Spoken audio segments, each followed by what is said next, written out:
Hello to you, brothers and sisters of the Knights Templar Church. It's me, Reverend Steve Chriscole, and today, no, this is not going to be a sermon. This is just me talking. Okay. As you probably know, I've been taking a bit of a break, and sort of during that time, I've reflected a little bit that I've been so busy doing sermons and everything else.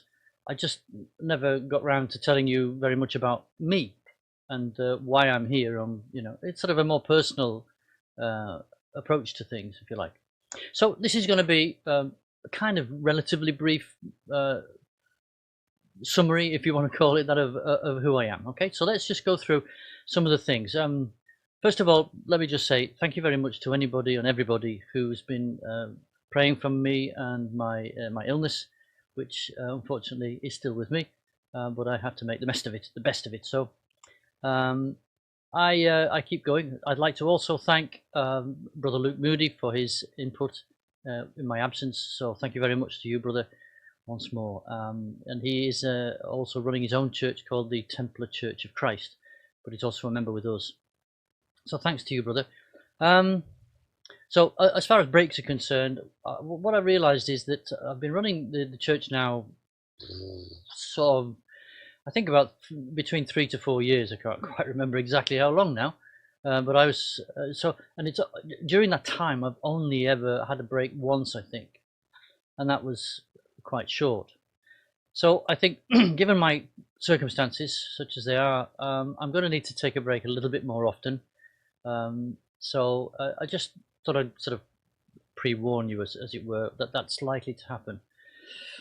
So there you go. So the question is, why are you? Look, you can see where I'm from. You can see the flag behind me. That's my country. I'm British. I'm English British. I come from the Lake District. I was born in Kendal. If you want to look it up on Google Maps or whatever, if you're not familiar, I was born in Kendal. I've then moved to the Northern Lakes in a little town, relatively little town as it was then, called Wigton, where I lived for a few years. My parents moved down to Lancashire. Well, it's not called Lancashire anymore. Moved down to Wigan in Greater Manchester, as they want to call it now, which was the bane of my life. I hated the move, as you can imagine, coming from glorious mountains and hills and lakes and greenery to what was at the time, in 1974, a town that was dreary, still had the remnants of the mill industry dragging its feet, and also the coal industry was still in its heyday, as it were, I think. And so there were slag heaps everywhere. So it wasn't a very pretty place at the time. It's got a bit better since, but anyway. So that's kind of my something about where I come from, culturally, I suppose you could say. Yeah. So anyway, but I'm not going through my life history, so don't worry. But that's just something about who I am. But what I will do is I'll just briefly touch on my work history, if you like. I started in the Air Training Corps at the age of just after I got to Wigan, so about 14 years old. So 14 through to the time I joined the Air Force in 1978. I progressed through the ranks in the ATC, did all sorts of wonderful stuff, brilliant organisation. If you've got children, young boys, and nowadays girls as well, because you've got the Girls Venture Corps, I think they used to call it, join it, because it's such a wonderful experience for your children, okay?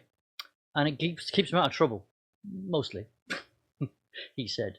Yeah, so ATC, then joined the Air Force at 18. Yeah, that was fun. Not going to go through all of that, but joined in. I was a technician working on ground radar, so I was an electronics technician for the air defense system.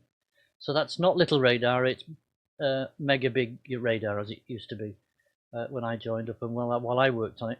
Anyway, no official secrets being broken here. It doesn't exist anymore. It's gone. They demolished it all just during the period of my leaving time. Hence the reason why I kind of left after 9 years, simply because they were downsizing and everything's changed in the air defense world. So, I thought, I'm really tired of climbing up greasy aerials and one thing and another. I thought I'll have a change. I retrained computer engineer. out in Civvy Street. Did that for a while. Got really tired of fixing things and running around like a headless chicken around the country from top to bottom in a car, collecting points on my license in order to be able to fulfill my job. Yes, that was fun. So I've done a lot of driving, a lot of fixing of computers and formatting computers, and you know the story. It wasn't exactly rocket science, but anyway. So long story short, I decided to change completely and train to become a counselling therapist. Yes, so I did that, 3 years of training, and then 7 years in the health service, pretty much full time.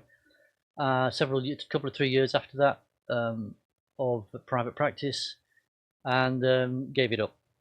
Thanks very much to the crash of 2008, where I just started to my own actual practice in my own building. Well, not my own building, my own room, which I beautifully decorated with a nice carpet and so on and so on. And the crash happened, and all my clients disappeared. So I thought, well, okay. So that went by the wayside. So that's sort of something of my background. I could go on about what happened after that, but that's fairly insignificant. I forgot to mention I did 9 years RAF and then 3 years reserve service, active reserve service with the Territorial Army, which was also an interesting experience. Which, you know, maybe one day I can say something about that. Nothing secret about it. It's just it was good fun. Anyway, so that's all of that. So you can tell now. You might think, okay, you've got some military experience. What else? Well, starting in 1979, while I was doing my my technical training in a place near Weston-super-Mare, I decided I'd had enough of being bullied at school and now in the Air Force by certain individuals who, you know, took me to be a bit of a weed. I took up Taekwondo, started with martial arts, and then continued that more or less. I had a break for a number of years when I got married and had kids and so on, but I picked that up again in about 1998, I think it was, and continued and expanded there, and eventually got my black belt and so on. So basically, I've had military-ish training, experience, etc., all through most of my life. So that's what makes me fit into the role of being a Templar. And what I haven't mentioned is my Christian life. Okay, so to say a bit about that. During my time in the Air Force, one of my colleagues, when I was at RAF Bulmer, which is in Northumberland, he explained to me something of the gospel, and one thing led to another, and I gave my life to the Lord on a night shift with Alan Portlock, his name was. It's just come to me, and I've gone on from there. I was involved in initially, because of his church, I was going to a Pentecostal Assemblies of God church, and then when my time was due to leave, I was married at the time. We came back to Wigan. I didn't want to. I wanted to stay in Alnwick, where I was kind of living. Nah, the wife didn't want to do that, so back to Wigan. Anyway, never mind, eh? Beggars can't be choosers. So I've continued. There was a stint where I felt the Lord leading me to become a minister. And that was around about 1989, 89, something like that. It didn't quite work out, thanks to all sorts of weird stuff that was going on in the church, and it all fell apart basically. But I did start my my training, but it had to be cut short. So I've gone on, married. Unfortunately, I moved away from the Lord. I became backslidden. I ended up being divorced, and so on, which is all happened while I was backslidden. So that went on for quite a number of years, and gradually I never ever sort of gave up on God, but it was like I stopped going to church, and I didn't sort of have the same kind of belief that I used to have, or that sort of thing. But moved on, and things change in life, as they always do, don't they? And the Lord hadn't done with me. See, He'd sort of got a hand on my shoulder, I think, because I ended up meeting a woman who is now my wife, this lovely Filipino wife of mine. She's beautiful and a God's gift, to be perfectly honest. It was meeting her that brought me back to the Lord, and there's a long story there which I won't bore you with, but that kind of has some bearing on why I'm here in the Philippines. It has a lot of bearing, actually. Did consider, yes, I did consider bringing her over and then getting married here and so on like that. But at the time, I wasn't earning enough money. You know, like to do it legally, which you're supposed to do, you are dependent. Any dependents that you bring over, me, have to be earning a certain amount of money. Well, I wasn't. I wasn't earning anywhere near enough to be able to support one extra body, and so that was out of the question. So I thought about it for a long time. I thought, what are my connections here? In the end, and it did what a bit of a heart-wrenching decision. I decided I'm going to go and move to the Philippines and live with and get married there, and we'll live there, even though it's hot, and I don't like the hot. But you know, so that's pretty much one of the major reasons why I am here in the Philippines. However, looking at it from a spiritual perspective, I know that God had his hand on my shoulder. As I said, he was bringing me back, and he was bringing me back for a reason. Now, about 3 years or so before I left to come here, starting in about 2014, give or take, yeah, a bit more than 3 years actually, I know that God wanted me to do some training. I'd made the decision I was coming here, but I had to wait for my military pension to come to pass, which I hadn't got that at that point, so that I could live over here. Yeah, I started thinking about training. I need to train. I need to learn more about God's word. So I had a look. I joined a local independent Baptist church in Wigan. Brilliant people there. The pastor's absolutely magic. And anyway, long story short, I just could not find training. I couldn't afford it because I wasn't working regularly enough to be able to pay for any kind of educational training. So I asked my pastor, can you help? And he did. He started to give me some work to do and looking at things and going through Christian doctrine and da-da-da-da. So I was learning some stuff. But at the end of the day, I came to realize that what's necessary is credentials. Because in the end, if you're going to work for the Lord, you need to have credentials. It's just the way the world works, isn't it? It's like if you want to get a job, how many O levels have you got? How many A levels have you got? You know, have you done this? Okay, it's not a case of how many years have you spent at the coalface? Not so much. Qualifications. So credibility. So I basically hit a brick wall there. I just couldn't find any. Anyway, long story short, came to the Philippines, and then very soon after we had lockdown because of the you know what. I had an accident on my motorbike which put me in hospital and broke my wrists, this one in particular, and I was in a pretty bad way for quite some time. But during my recovery period, I spent some time on the internet. It's a useful thing, you know, and I discovered Christian Leaders Institute. And I thought at first it looked very, you know, I was a bit skeptical, as you might imagine. But I took the plunge because they said it was free. Took the plunge, got involved, started and would you believe it? The training is free. The training is very good, even though it's done online, but it's done through lectures, it's done through reading, it's done through testing and so on over a long period of time. Brilliant. So I got stuck in when I was able to use my hands again. I got stuck in, and it was sort of around about that, not too long after I'd started that I came across Knights Templar Church. That's another story for another day, okay? But I'm talking about my journey, as it were, at the moment. Now, there we are. We have got this wonderful training from CLI, and I got stuck in, and I was at it five days a week, virtually full time. And I would say I was doing a full morning session, having my lunch, and doing a full afternoon session. I was doing that Monday to Friday. That's full time, isn't it? And I did that for over 2.5 years. And at that point, later on, 2022-ish, something like early 22, I'd finished. I was I'd reached the necessary qualifications for ordination. I'd got the things I needed for ordination. So my ordination had to be done. It's not an online mill ordination, in case anybody thinks that. CLI does not do that. Okay, what they do, and they're based in Michigan in the USA. They've been going since 2002, I think, something like that. 2000, something early 2000s anyway. Ordination is required both for both local, where you happen to be, with local cooperation with your local church, and with CLI. So CLI provides you with the training. You provide CLI with references from people you know who can vouch for your faith and dedication and so on.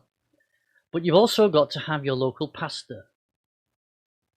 He will be the one who puts his signature on your certificate, which I have, and essentially gives credence, if that's not quite the right word, but he adds gravitas to the fact that, and it's done in front of your local church. So that I have a video which is on our YouTube channel, I think, of that occasion when my local pastor, Pastor Burdin, did my ordination, and so that's done. So I want you to understand that my journey has not been one of, I fancy getting ordained. Oh look, I can spend $250 and buy a certificate. No, I've had to work my socks off. All right, just as long as you know.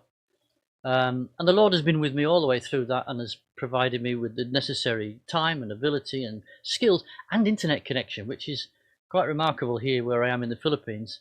It's been a bit sketchy. It's still not 100% perfect, but I was able to do it, and having the equipment to be able to do it as well. I was on a ratty old laptop that somebody had donated to me before I left England, and that until that literally blew up, and then I've had to do other things. But that got me through my training. It was a bit excruciating because it wasn't a new laptop, believe me, when I got it. But anyway, so you get the gist. That's where I've come from. All right, and that's who I am. All right. So why am I here? Well, I'm here. Well, as I said, I'd got involved with the Knights Templar Church. I had no intention of doing anything except assisting, doing whatever I could to help the then Grand Master. But as it turned out, one thing led to another, and I ended up being given and voted in as the next Grand Master. Okay, great, wonderful. I took on the responsibility, thinking, if this is where you want me, Lord, that's fine. But I always had an inkling towards the Templar. I remember I mentioned about my my military background. It's always there in the back of your head. You can't. So what do they say? You can take the military man out of the army, but you can't take the army out of the military man. Something like that. Okay. Well, it's the same. I was in the Air Force. I've got that sort of. I'm like Blackpool Rock. If you were to split me, you'll see military written all the way through. Okay. But also civilian as well. It's a strange mix, really. So there you go. So that's kind of why I'm here, and the Lord has got me doing what you've seen me doing here, trying to build a church, or shall we say rebuild a church. Is it rebuild or build? Because the way it was when I took over, there was nothing really there to speak of except a Facebook page or a Facebook group with lots of people who didn't do anything. Well, now we have a Facebook group with a few people who do a few things, and still a number of people who don't do anything. Well, I hope that will change. But anyway, so just to get to sort of bring us up to date, as it were, I have done everything that I can do by myself. Okay, and also now, given my current illness, which is restricting my time, it makes it that much more difficult for me to try and to step out in any new direction. One of the things I've had to stop doing was I've been doing an outreach thing with teaching karate to some local children. I've had to stop doing that because of this condition. I just can't do karate anymore, unfortunately, which was partly a Bible study as well. It wasn't just about karate. So there's that. So here we are. We've got to this point now where this is as far as I can go. This is as much as I can do. Well, what have I done? And I'm not trying to blow my own trumpet, but okay, what is it that I've been up to?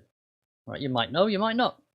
Well, first of all, I've had to rebuild and completely rebuild the website. Fortunately, I had some technical skills when it comes to building websites to some degree or other.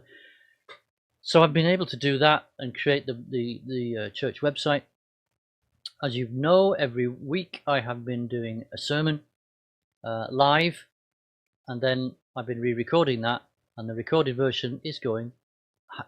Yeah, every week is going onto YouTube. Now there's now just over 200 videos on that YouTube channel. That's how many every Sunday sermon that I've been doing. So you can work out how long it took to do that. It took over 50 videos just to cover the Gospel of John. So that's one every week. But it'll essentially took over a year actually altogether, with a few others interspersed in the middle. So you can see that that is no small feat really, and there's a lot of consistency gone into that, and I've tried to dedicate my time to making sure that you, my dear brothers and sisters, actually are given some, I'd like to think, correctly exegeted, correctly interpreted scripture, with a bit of flavour thrown in. Obviously, it would be very, very boring if we just talked about scripture. But I mean, obviously, there's so much to talk about. But obviously, it has to link into some events in our lives, so we have to make it relatable and so on like that. But the doctrine never changes. And what I found is, especially I was going through the Gospel of John, I learned a heck of a lot. Now, I'd obviously read John a number of times, but it's only when you actually start to study it, oh boy, study it in order to preach on it, that's when you start to really learn something. So that's why I say, if you get the chance to watch some of these videos, I hope you will learn something too. Anyway, that's what they're for. Because primarily, and I haven't gone down this road by explaining it, but primarily I'm a teacher. That's my thing, if you like. I'm a teacher. I have one of the little jobs that I did was teaching in junior schools and high schools in Britain for about a year, and that was an absolute nightmare. Never going to do that again, because the little horrors are out of control. Yes, they are. At least they are in Wigan. Okay, so I have some experience with teaching, but not only that, I've been teaching martial arts since 2005. So that's in the way I do things. Okay, so if my sermons come across as a bit teachy, well, okay, that's why. I want you to learn something about God and about Christ and about His kingdom. You see, that's the whole point.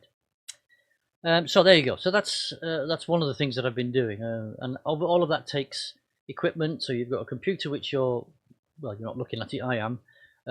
Some certain amount of lighting, backdrops, a decent camera, which is what I've managed to acquire. It took me a long time to get a decent camera that works in my favor, as it were, and so on and so on.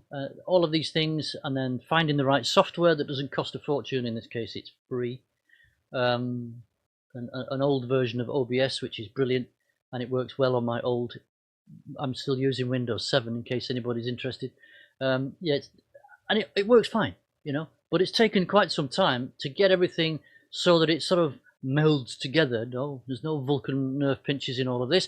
Just getting it all to sort of sync together a little bit better. Getting videos that actually have lip sync. So that's always a bonus, isn't it? So anyway, there's lots of issues that have cropped up over the years, like the local electricity supply. Well, I'm in the Philippines, and if you've never been here, you can guarantee that there will be, in any 7-day week, there'll be at least 5 power outages. Now, they might only be for 5 minutes, or they could be for 5 hours, or they could be scheduled down where it's off for 9 hours. Oh, dear me. It is difficult, to say the least.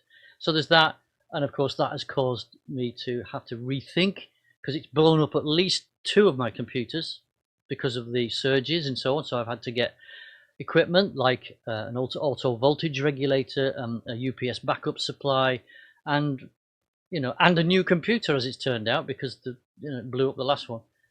So far, the Lord blessing us, everything seems to be working fine. So as you can see, it's no easy match. You might think, oh, he's gone for an easy life in the Philippines. Yeah, no, not really. No, not really. Because doing all of this, I've got a fan on at the moment. You might be able to hear it in the background. Without that fan, that's my best friend. Well, apart from my wife, that's my best friend. If that goes down, I'm grumpy, okay? Because it's very, very hot here. Inside the house, temperature is on average 32 degrees centigrade every day. Goes down, if you're lucky, to about 30 or maybe sometimes 29 in the night time, and during the night it gradually cools down, and then it all starts again. And we get lots of rain as well. So as you may have heard on some of the one or two of the sermons that I've done, where the rain hits my tin roof. Yes, they're all mostly tin here, and it makes an absolute racket. Okay. So yeah, it's not quite as people talk about going to this paradise set of islands. Well, it is a beautiful place. I've only seen the sea once or twice so far, and that was good fun. But I'd like to see it again soon, if possible. So yeah, it's a nice place to be. It's the people are very good and lovely people here. The culture's different, which I have struggled a bit to come to terms with the culture, just in the same way as my wife and others have had to struggle to come to terms with mine sometimes, because there are certain things that you can't change about yourself, aren't there? Well, we're not going down that road, but you get the idea. So yeah, so that's why I'm here. That's a little bit about who I am, something about my training. You've got my website there, and what else have I been doing? So I've done the website, we've done the preaching, I've started the 5-minute messages, was a new little project. We've also got we've been sabotaged. We were using PayPal, but because certain individuals who I shall at this point remain nameless, have tried desperately to shut our church down. One of the more recent ploys was about a year ago, something like that, where they sent some false information to PayPal, which was our pay point, if you like, for people making donations and so on, and they shut us down. They shut down our PayPal, and accusing me personally of all sorts of immoral stuff, which is completely untrue. So I've had to find another way of generating an income, which I have done. We've got Patreon, and some of you are supporting that. That's brilliant. I do need your support, by the way, in case you're wondering. All this stuff that I've got around me doesn't come free, and it's very hard to find the cash for these things. So if you do want to support us, you know where it is: patreon.com Knights Templar Church Online. You'll find it. It's all over the place. Right.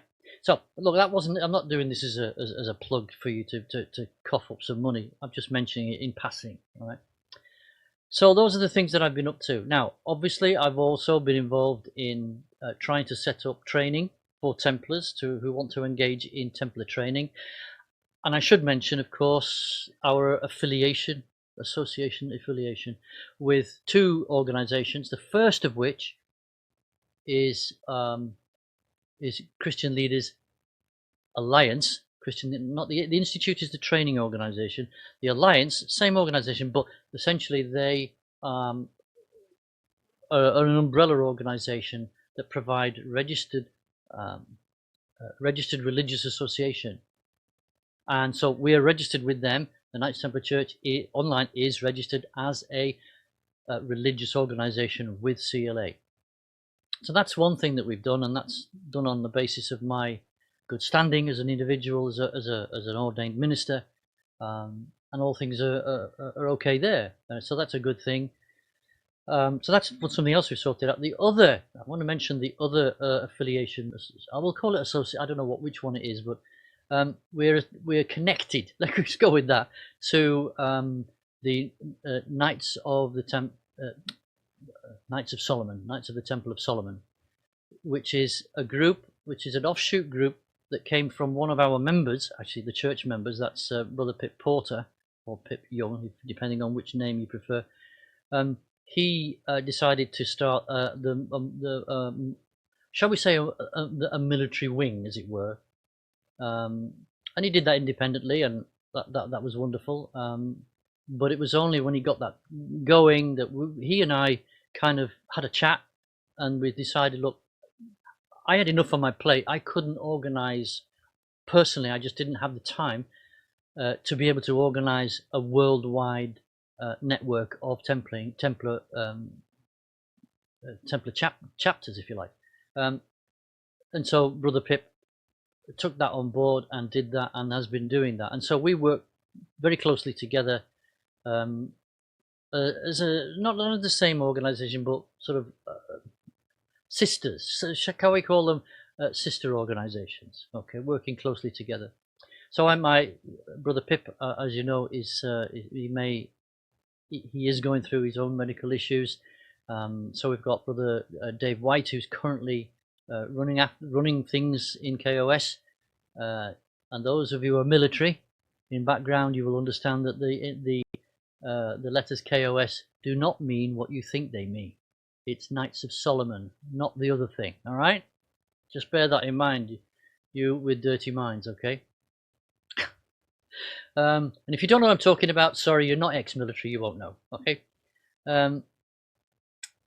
Right, so that's something else that we've been doing. So kind of that toing and froing, liaising with the KOS group, and it seems to have worked out very well. They've got a structure. I wanted to provide the training, and I have a system whereby people, not my microphone, can be trained. However, very few, if any, people actually want to go through the training. Well, that's up to them. That training's there if you want it. So yeah, as you can see, there's been an awful lot going on over the last 2 or 3 years, and I can't do it all, basically, is what I'm trying to say. I've done everything I can, and I will continue to do whatever I can. But I am certainly, and have been all the time, been keeping my ears and eyes open for anyone who shows the ability and the interest to come on board from a, let's call it a spiritual perspective within the church, to take on board some of the responsibilities. Now, having said that, I mentioned at the beginning Brother Luke. Okay, I'm just keeping an eye on the time. We've been going half an hour now, so I'll cut this short in a minute. Brother Luke, who is literally doing a kind of stand-in. He runs his own church, but he's doing his sermons, and he's posting them in our group at my request, which is brilliant. So I'm not saying anything about Brother Luke. He's done a great job, and what I'm looking for is someone like him, someone who is willing to share the responsibility within this church. Okay, it does take some dedication, to be sure. If you might think, oh, I haven't got time for that. Well, maybe you haven't. Maybe your work gets in the way. I understand. Maybe you've got your own ministry, which you prioritize. I understand that too. That's no arguments from me. But there has to be someone out there who has the ability to look at God's word, study God's word, who has maybe some qualification, maybe a diploma in theology or something like that, who is willing to video themselves giving a sermon. Similarly to the way you don't have to do it in the way that I've been doing it, but at the end of the day, I'm looking for somebody who can share some of this burden, if possible. Okay, so if that's you, then step forward. Let's talk. Right, so that's just given me one more thing to think about, or to talk about, to mention, is about talking. This is the first time I've done a video like this for the church. I hope it won't be the last. It's for me, it's a case of, what on earth do I talk about? I could go the same road as Brother Brett Murphy in Morecambe in England, who does a podcast every week, and he talks about current affairs in terms of how it affects local church and the Christian church within Britain. But I don't feel that that's my forte, really. I could get far too involved in all of that. I'm already keeping an very close eye on the politics of what's going on in Britain, Europe, and in the United States. So, So anyway, hopefully I'll sort of try and make some more videos of this kind of nature without a script. Well, I have got some notes there that I'm not really looking at. But because normally scripting is the way that I do my sermons, you may have noticed, I don't know. I'm not reading, I'm reading and then talking, but essentially this whole chat that we've had today is unscripted. It's just me being me. And yes, it is. Sorry, this is me. That's life. Take me or leave me. Don't leave me. Okay. So anyway, like I said, I'll try and do some more of this, something like this, when I can think of something pertinent to talk about. All right. That hopefully, and I don't want to go down that. It's a political road. I could head off in that direction, like but there are people who don't necessarily agree with my own particular take on things, so I don't want to upset anybody. I think what we need to concentrate on, though, is our making sure that we are pushing Christianity. So that's our job. Yeah. Matthew 28:19 and 20. Read it. I keep mentioning it. It is what Jesus told us to do. So let's go and do it. We need to do that. Right. Okay. I will not get on a soapbox about that. I'm not going to do that. So I'm going to finish at that. I hope that this has been informative. I just want you to feel that I'm not just a name at the end of on the beginning of a sermon. I'm not just somebody who sits there and speaks to you about God. I'm a person. I'm here. I'm real. Okay. I'm not a dummy. Real. I'm a real person, and I have real issues, as we all do. So there you go. That's me, Steve, Reverend Steve, and I will talk to you again at some point in the not too distant future. So get out there, get speaking about the gospel. Don't care about what these idiots say about you as a Christian. Just remember who you are and who you represent. You represent Christ first. Okay, God bless, and we'll talk to you again soon, hopefully. Take good care. See you soon.